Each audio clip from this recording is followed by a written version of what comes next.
The year 2000. Sony is about to launch the hotly anticipated PlayStation 2, which would later go on to become the best-selling video game console of all time. Nintendo sells its 100 millionth Game Boy, thanks in part to the Pokemon series generating unprecedented success, and an unusual game about controlling the lives of virtual people takes the world by storm. A game that propelled its creator into stardom, becoming their magnum opus, and whose name would join such industry legends as Sid Meier, John Carmack, and Shigeru Miyamoto. A game so innovative that it would take years just to convince the right people it was worth investing in. A game simply called Dollhouse, which would later be known as The Sims. The origin of The Sims can be traced back as far as October 1991, when the game's creator, Will Wright, lost his home in the catastrophic 1991 Oakland firestorm. In the months that followed, as he went about replacing his belongings, he started assessing his material needs, and was surprised by how little he missed his stuff. He began looking at time studies, such as John Robinson and Jeffrey Godby's Time for Life, the surprising ways Americans use their time, as well as immersing himself in analyses of shopping behaviour. He noticed that home design software was selling really well, but the odds of so many people remodeling their homes seemed low. It was more likely that people just enjoyed it. At this point in time, Wright had just finished a year's worth of work on SimAnt, a simulation game where players take control of an ant colony and must conquer rival ant colonies, spiders, and humans by invading their homes. So ants were very much on his mind. The insights he gleaned from all of these sources, along with his fascination with architecture and living spaces, led to the blueprint for The Sims. He started reading a number of books, which helped him understand how he might turn these influences into a game. The first was the work of architect and design theorist Christopher Alexander, and his books Notes on the Synthesis of Form and A Pattern Language. In the former, Alexander contrasts the old design styles, what he refers to as craftsman design, to the more modern professional design. The latter book identifies over 200 timeless ways of building patterns, and how these patterns can create satisfying living spaces, with the idea being that the value of architecture can be measured by the happiness of the people who live in it. The second was the psychologist Abraham Maslow's 1943 paper, A Theory on Human Motivation, in which Maslow described a pyramid-shaped hierarchy of human needs. The third was Charles Hampton Turner's Maps of the Mind, which compares dozens of theories about how the mind works. And the fourth, which became very influential later in the design, was Scott McCloud's book, Understanding Comics. Despite being all about comics, a lot of the lessons McCloud talked about were very applicable to what Wright was trying to do with The Sims. Development of The Sims, or Project X as it was known at the time, officially started in 1993. The game went by numerous other names during development, including Dollhouse, Jefferson, Tactical Domestic Simulator, and the aforementioned Project X. So to avoid confusion, let's just pretend that The Sims was the name they decided on right from the start. A prototype of the game was built, featuring the ability to build walls, move a person around, and have them interact with a toilet. The game acquired the rather unflattering name The Toilet Game within Maxis because of this. Wright chose a toilet because of all of the different interactions you could have with it, such as using it, cleaning it, and leaving the seat up. It was the only object the Sims used differently depending on their assigned gender. A focus group was held, where The Sims was presented alongside 3 other ideas. Out of the 4 of them, The Sims was the only one that was unanimously hated. After that, Wright was put to work on SimCity 2000 instead, as the game wasn't progressing as swiftly as Maxis wanted. They needed SimCity 2000 to be a financial success, and with Wright being unable to convince people of The Sims' potential, he had little choice but to sit down and get stuck in. But he hadn't given up on The Sims. He managed to secure a single programmer, Jamie Dornbos, who worked with Wright on developing the game's behavioural engine in secret. They wanted to create an open-ended system that they could easily expand upon without having to constantly reprogram the game, so they created a visual programming language called Semantics and tied all of the behaviour to the objects themselves rather than the people. That way, they could drop in a new object and the Sims would instantly know how to use it. In essence, the objects created verbs that told the Sims how to interact with it. They also developed their own editor, called Edith, known simply as Object Maker at the time, that allowed them to program, debug, and step through objects while the game was running. SimCopter was also in development around this time, so they had an early version of The Sims' behavioural engine in that game to test it. Despite still being fairly low level, the basic framework of The Sims was starting to take shape, and Wright began the difficult process of bringing more people onto the project. The Sims was still very much a hard sell within Maxis, as there were many within the studio that didn't think the game made sense, and wanted to keep doing SimCity instead. Fortunately, a small technology group working out of San Mateo, several miles away from their main office in Walnut Creek, was making general-purpose software tools for the company and were going unutilized. So Wright secured the tech team and turned them into the core Sims team. He moved Dawn Bose to the new office and would drive down there several times a week to check in on them. While the Sims team quietly toiled away, Maxis started running into financial trouble. Throughout the mid-90s, they'd been churning out simulation games non-stop. They'd also been working with outside developers to create other Sim titles, and were publishing a variety of other games as well, without seeing a strong return on investment. It eventually reached a point where Wright and co-founder Jeff Braun needed to seek out a buyer for the company. They began having negotiations with 3 potential buyers: Activision, Infogrames, and Electronic Arts. Each had their own pros and cons, but after meeting with the leaders of each company, they soon realised that EA made the most sense. While going over all of their projects, EA got a glimpse of The Sims, and their executives suddenly became much more enthusiastic about the acquisition.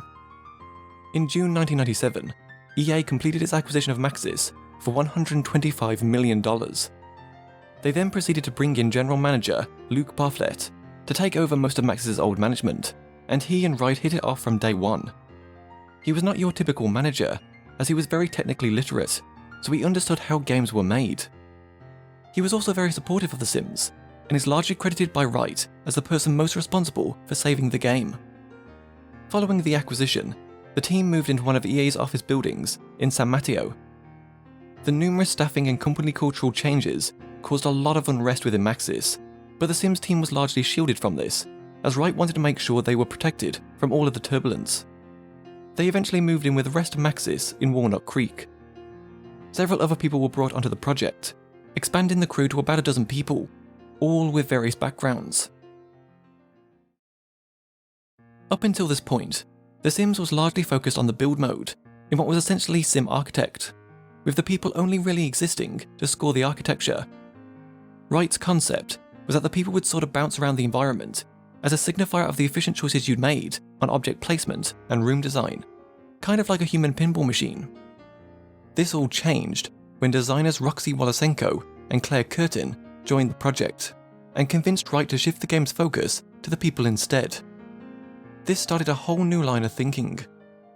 They came up with lists of simple interactions the Sims could have with each other, like talking, joking, hugging, etc. But the more they thought about it, the more they realised they could go further. As The Sims continued to evolve, it became increasingly clear to everyone that focusing the game on the people and not the architecture was the right choice. Since the player would be designing the environment, they needed a robust AI model, as a more traditionally scripted AI simply wasn't going to cut it. They wanted to be able to drop a Sim into any possible situation and have them behave reasonably intelligently. In SimAnt, they'd simulated an ant colony fairly realistically, with pheromone trails, which turned out to be a pretty robust and fault-tolerant intelligence. So in The Sims, they had the objects send out advertisements of pheromones that corresponded to the needs of the people. A fridge would advertise hunger, while a TV would advertise fun, etc. The Sims would then follow that pheromone trail to the nearest object producing it. The needs themselves were based loosely on Maslow's hierarchy of needs, so if a Sim's base level needs weren't being met, like if they were starving, exhausted, or desperate to use the toilet, they wouldn't work on higher level needs, like social. At one point, the game actually featured 12 different needs, before being cut down to 10, and then eventually the 8 that shipped in the final game. To help drive the AI, they built something called a happiness landscape, based off the principles of fitness landscapes. Put simply, the objects in the game would form peaks, depending on the needs that most needed fulfilling, or what would make the Sim the happiest. When a Sim walks over to one of these objects and fulfills said need, the peak would collapse, prompting them to move to the next highest peak. Rinse and repeat. This is generally how the Sims AI works, but it actually needed to be dumbed down quite a bit, as In its original form, The Sims were so good at fulfilling their needs that the player had little reason to intervene. So they made The Sims more irrational, and also had their personality traits factor in much higher in their decision-making process than they did initially. Pathfinding was equally challenging, because unlike other games, where objects are static and pre-placed, the environment The Sims occupied was designed and built by the player, so there was a huge variety of situations the AI needed to account for. They also needed Sims to move in a believable way. For example, if a Sim walked to a room and another Sim blocked their path, they might need to turn around, so the team actually had to calculate how quickly a Sim could turn that angle, as it would look strange if a Sim was walking in full stride and then suddenly turned 90 degrees. There was a very careful relationship between velocity and angle of displacement.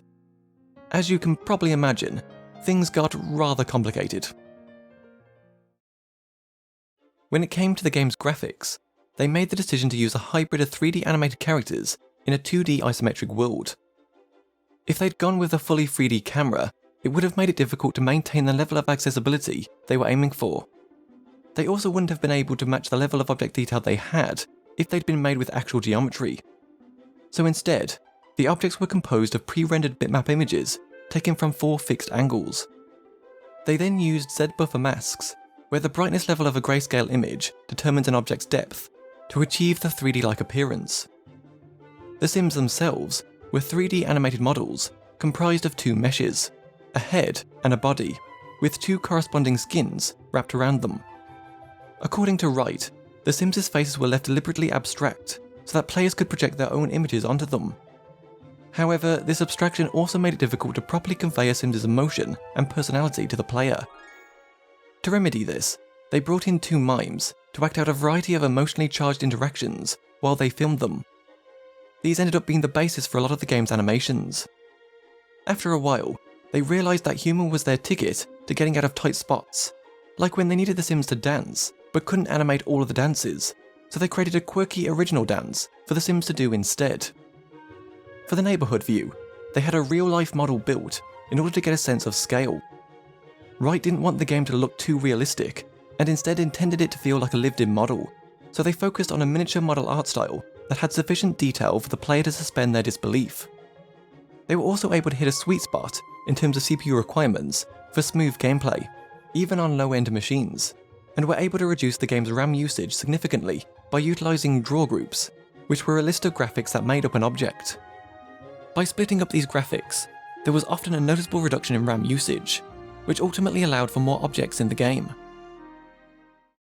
Charles London, the game's art director, recalled the very first piece of art he was tasked to do when he joined Maxis in 1997, which was the puddle that's left behind when a Sim fails to reach the toilet in time. He made a very realistic looking puddle of brown and yellow liquid, which wasn't well received by a committee at EA. They were so disgusted that their associate producer, Tim Latono, stepped in to hold a meeting where they debated alternative colours and how much gross they were all okay with. EA wanted the bladder need removed from the game entirely, but Wright argued that you couldn't have a human simulator without it. Eventually, it was decided to make the liquid blue, like in TV commercials, where blue liquid is often used to demonstrate the absorbency of diapers. The game's iconic plumb bob, the crystal which identifies the Sim currently selected, came about kind of by accident. The team knew they needed some sort of indicator over a Sim's head to make it clear which Sim you were currently in control of, so they used a blue dot, which was later changed into a 3D arrow. At this point, the game only had 1 flaw. When the second flaw was added, you couldn't see anything, so London took the arrow and made it taller so that the bottom stuck up through the floor. It looked silly, so instead he made an octagon, extruded it, and then collapsed the ends. Then somebody else on the team suggested that the colour should reflect the Sims' mood, so they hooked that up and then went about their business. Until one day when their producer, Connor Ryan, came in and told them that there would be no more art for the game, as they were running behind schedule. London pointed out that the plumb bob wasn't finished, and she told him to live with it. And that's why the iconic plumb bob is shaped the way that it is. The game's user interface was probably the thing the team spent the most time iterating on. They went through around a dozen complete redesigns throughout the course of development, in an effort to make it as accessible as possible. Wright believed that The Sims would appeal to a much wider audience if the UI was easy to use. It was inspired by the quote, "Your garden is not complete until there's nothing else you can remove." So with every redesign, they found new ways to combine functionality so that they needed fewer and fewer buttons, until they reached a point where they couldn't remove any more. They also went out of their way to make things as intuitive as possible. For example, when selecting an object, you could click and drag, or you could click to pick it up, move to where you wanted, and then click again to release it.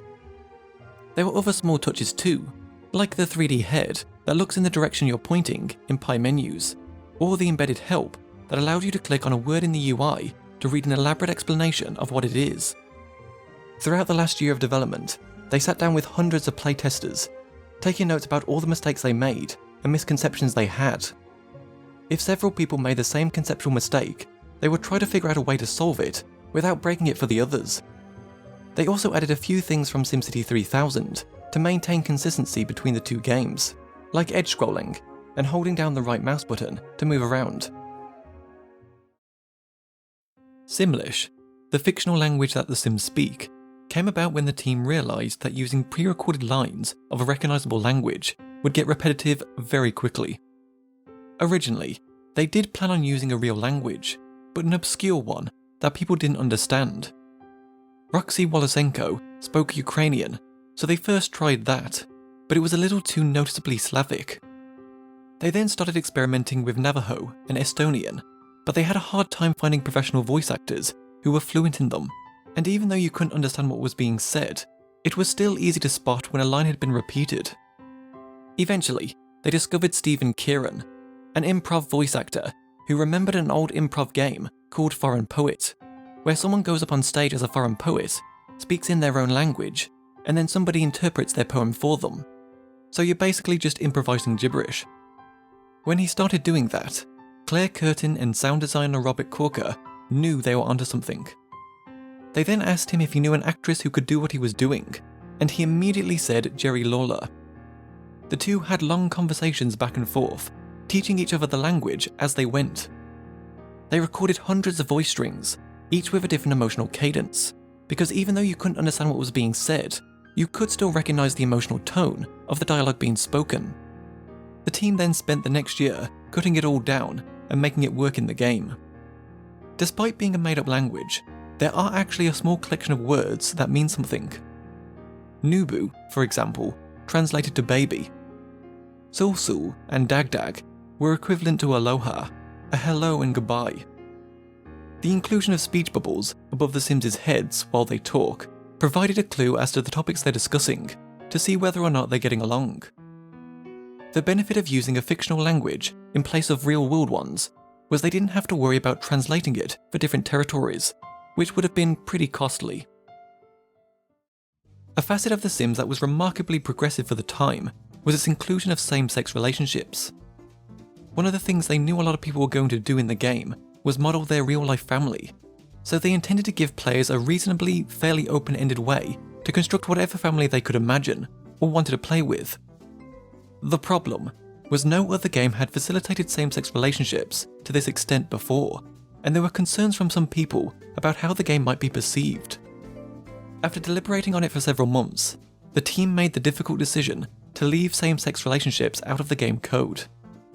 But when Patrick J. Barrett III, one of the game's programmers, joined the company in October 1998, he was unaware of this decision. A fortnight into his new job, he found himself with nothing to do when his supervisor, Jamie Dornbos, took a short vacation. Technical director Jim Macraz needed a task to occupy Barrett, so he handed him a document that outlined how social interactions in the game would work, the underlying rules for the game's AI that would dictate how the characters would dynamically interact with each other. Neither of them realised that he'd been given an old design document that predated the decision to exclude same-sex relationships. Its pages described a web of social interactions in which every kind of romantic relationship was permitted. That week, Barrett successfully wrote the basic code for social interactions, including same-sex relationships. Later, Wright stopped by his desk and was delighted to see that same-sex relationships were back in the game. Nobody on the team questioned Barrett's work, they pretty much ignored it, and after a while, everyone got used to the design being there. it was widely believed that EA would just kill it anyway. At E3 1999, away from the action of its main stage, EA had stationed a humble area advertising The Sims. The team knew that if they couldn't generate any interest at E3 that year, then the game was as good as dead. But within hours, an unplanned illicit kiss between two of the game's characters made The Sims the talk of the show. A few months earlier, Barrett had been tasked with creating a demo of the game to be shown at E3. The demo would consist of 3 pre-scripted scenes that would play out the same each time and show off the game in its best light. One of these scenes was a wedding. Due to the large number of Sims in attendance, there wasn't enough time to put them all on rails.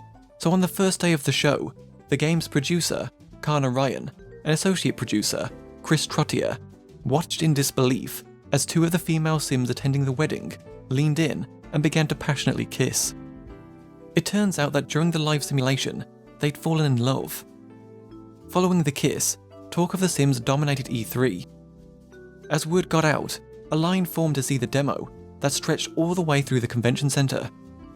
They became an overnight success, and the game's future was secure, but now they had a new problem to solve: how to decide the sexual orientation of individual Sims. If you created a household with 2 Sims of the same sex, they would inevitably fall in love just from being around each other the most. To solve this, they programmed it so the only time a same-sex relationship would occur was if you had 2 Sims flirt with each other. That way, the player had to be the one to initiate it. It also meant that if somebody called them up to complain about their Sims being gay, they'd know that the player was the one responsible. Another progressive part of the game's design was the fact that men and women were treated equally from a code perspective, meaning that women could apply for the same jobs the men could. It wasn't that they were trying to make a statement, it was done more so out of convenience, as it was easier to do the game in a way that was gender neutral, but the upside was that it allowed for much more player freedom. Outside of same-sex relationships, there were other ethical and moral decisions that needed to be made about the game that required the team to tread carefully. One of them was domestic violence.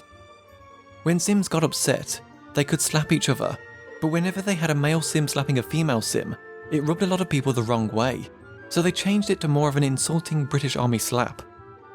They purposely kept it at an almost cartoony level, such as when 2 Sims fight each other, which forms a Looney Tunes-like dust cloud with arms and legs sticking out. There were certain aspects that they flat out refused to entertain though, such as child abuse, paedophilia, and murder. While the Sims could die, they couldn't directly kill each other. Children almost didn't make the cut, but Wolosenko and Curtin insisted they be included, as it would feel unnatural without them. The scarcity of parent-child interactions was largely a result of kids being a late addition to the design process. This also explained the lack of variation in Sim ages, such as there being no elderly Sims, and how kids never made it to their teens. At the time, Wright was resisting a host of ideas, worthy or not, that he felt would make the gameplay too complicated. Even after being talked into it, the team had to survive a management push to make the game more like a Hollywood sitcom, featuring pre-scripted storylines and characters who were exclusively young adults. Getting key stakeholders at EA to understand what it was they were making was a battle in of itself. They didn't understand why anyone would buy a game without clear objectives, where people went to the bathroom and did household chores. They scrutinized the game meticulously, and the team often had to ignore or straight up refuse some of the things they were suggesting. It was an uphill struggle. The game's soundtrack was composed by Jerry Martin and featured a bizarre mix of improvisational jazz piano and new age. Wright had suggested it to him, and while he didn't initially think it would work, he went along with it, relying on gut instinct to determine what it should sound like. His only other inspiration was a very early build of the game, but it would frequently crash, so it was difficult to get a feel for it. After creating a lead sheet, he turned to longtime collaborator and jazz pianist John R. Burr. He handed Burr the lead sheet, a 3-chord progression, and a few riffs, and then let him improvise the rest. By the 3rd or 4th take, it started sounding really good. He went on for about 10 minutes, but Martin only ended up using the first half of it. Unstructured improvisational jazz, while far from boring, would have probably been a little too much for the contemplative build mode, so it was balanced out by New Age. New Age music has a reputation for sounding corny, but its optimistic and relaxing sound was perfect for the game's build mode. As the project progressed, Martin was free to do as he pleased. Occasionally, Wright made suggestions, such as using bossa nova music whenever a fire starts, and the different tracks for the radio stations. For the buy mode, Martin took inspiration from early 50s and 60s shopping music and family shows, and the happy, pleasant feeling you got from listening to them. He also recruited saxophonist Mark Russo, who happened to live directly across the street from him, to write a couple of songs as well.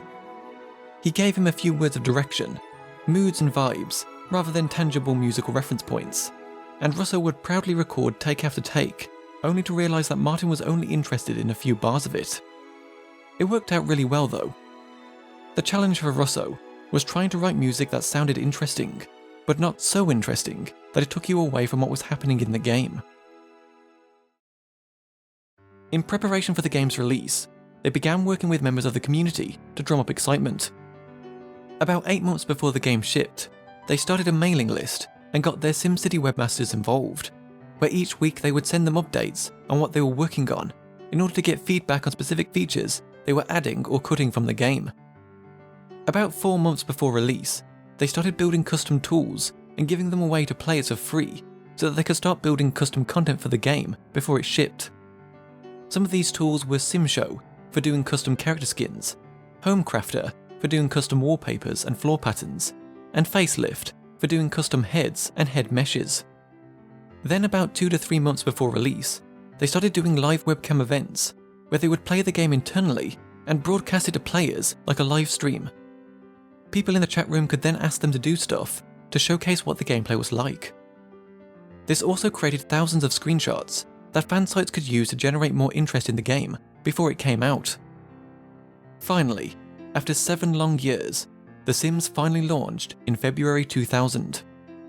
Any doubts about the game's success quickly faded, as it managed to sell roughly 3.5 million copies in its first year on the market, with 1.7 million registered users and over 100,000 unique visitors to thesims.com. Just 2 years after its release, the game surpassed 6.3 million copies worldwide, making it the best-selling PC game of all time, taking the place held by 1993's Myst. The game exceeded even EA's most ambitious expectations, as their lifetime forecast for the game was only 300,000 units. The Sims also won several awards during the 3rd Annual Interactive Achievement Awards, now called the DICE Awards, including Game of the Year, Outstanding Achievement in Game Design, and Outstanding Achievement in Gameplay Engineering. 6 months after the game's release, their focus group research started showing that The Sims was attracting a lot of women, specifically women who were around core gamers, their girlfriends, sisters, mothers, etc.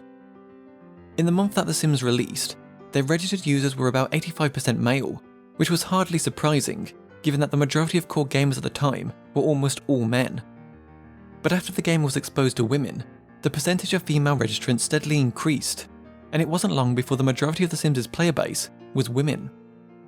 This didn't come as a complete surprise to Wright, as 40% of the game's development team was made up of women, and his daughter, Cassidy, helped him tinker with the early prototypes. She and her friends got really invested in the creative side of the game, rather than the goal-oriented side, which influenced Wright a lot. Another reason why the game was so popular with women was due to the severe lack of titles that featured the same level of expressiveness that The Sims did. The video game industry was largely dominated by sports, fantasy, and military titles that were primarily made with a young male audience in mind. It was also very likely that for these women, The Sims was their very first computer game, so they were much more passionate than your typical gamer, who goes through multiple games a month. With the explosive popularity of The Sims, it was only a matter of time before expansion packs were made to capitalize on its success. In total, 7 expansion packs were released over the course of 3 years. It turned out to be a great model for The Sims, as it gave fans something periodic to look forward to, and helped to maintain interest in the game. It also gave the team the opportunity to experiment with all sorts of game concepts at a fairly low cost, while learning which ones fans liked, which ones they didn't, and which ones were big hits. Unsurprisingly, Unleashed, which added pets, was a huge hit. Being able to leave your house and go downtown in Hot Date was another big hit. These expansion packs were also extremely lucrative, with the first 3, Living Large, House Party, and Hot Date, going on to sell a combined 6 million copies by March 2002, and by November 2003, the Sims franchise as a whole had sold 30 million copies worldwide. Custom downloadable content was a key reason why The Sims was so successful. The team had spent close to a year in development, making sure that the game was expandable in every possible way.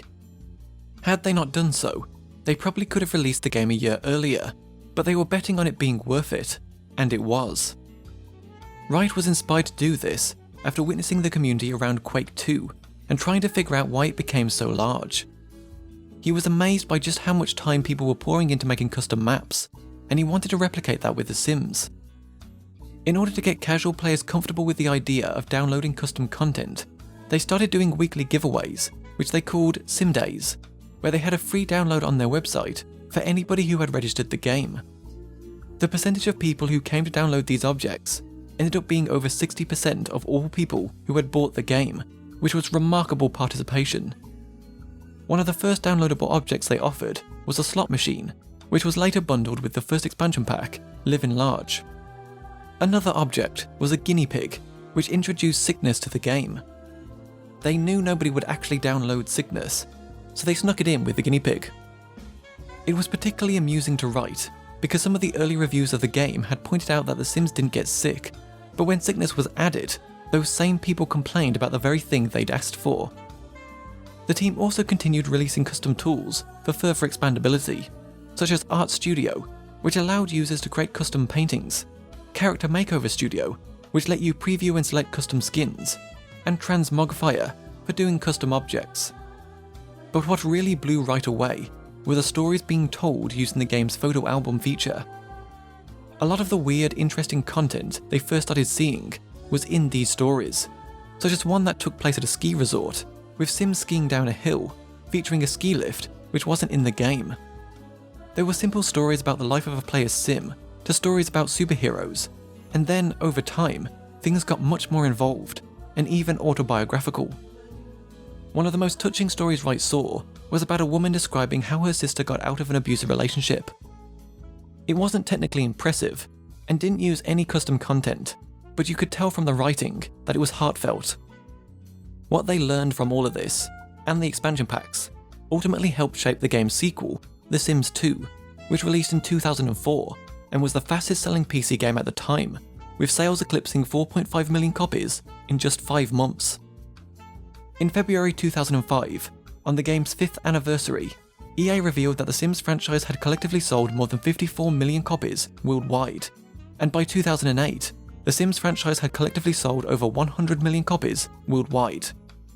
In 2009, Wright left Maxis, following the release of Spore, an ambitious god game that combines simulation, real-time strategy, and role-playing elements that drew widespread attention thanks to its massive scope and use of procedural generation, as well as a fair amount of criticism due to EA's insistence on using invasive copy protection, which required online activation and limited the number of times the game could be installed. As for The Sims, it has continued to receive numerous sequels, expansion packs, spin-offs, and console versions that have kept the series going strong for more than 20 years, with the series' latest installment, codenamed Project Renee, being shown off during a 2022 live stream, alongside some early gameplay footage. If you enjoyed this video and would like to support the work I do, consider checking out my Patreon, where you can get exclusive access to new documentaries before anyone else, see monthly updates on the progress of whatever documentary I'm currently working on, and even have your name featured at the end of each documentary you've funded. Click the card, or the link in the description below.